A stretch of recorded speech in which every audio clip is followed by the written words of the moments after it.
Vincent? Ikaw na yan? Ba't parang iba yung tsura mo sa pictures? Ah! Alam ko na. Yan yung mga napapanood ko sa pelikula eh. Diba? Nagpapadala ng pangit na kaibigan, tapos yung totoo pala, ay sobrang pogi naman pala. Ang ganda ng strategy nyo ha. Megan! Vincent, Nice to meet you. ako talaga to. Bakit? Ano nangyari sa'yo? Ba't kanya yung tsura mo? Bakit dun sa picture ang ganda mo? Paano ako naging maganda sa picture? Eh, lahat yun nakatalikod ako. Eh, kala ko kasi pag maganda na nakatalikod, maganda rin nakaharap eh. Kala ko package yun eh.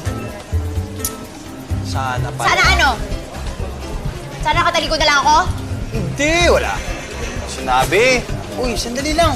Sandali lang, sandali lang. Huwag ka na umalis kasi ang lakas ng ulan. Tsaka ang layo-layo ng nilakbay mo para pumunta dito eh. Di ba? Oh. Hindi ka ba nagugutom?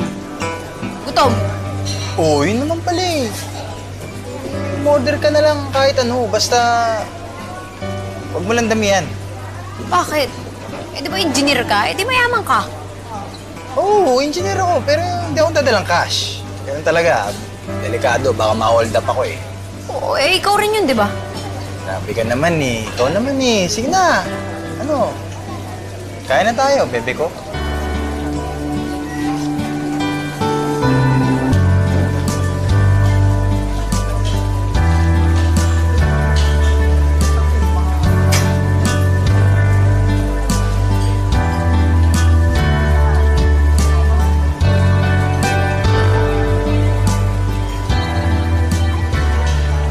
Ate, isang kanin saka tilapia.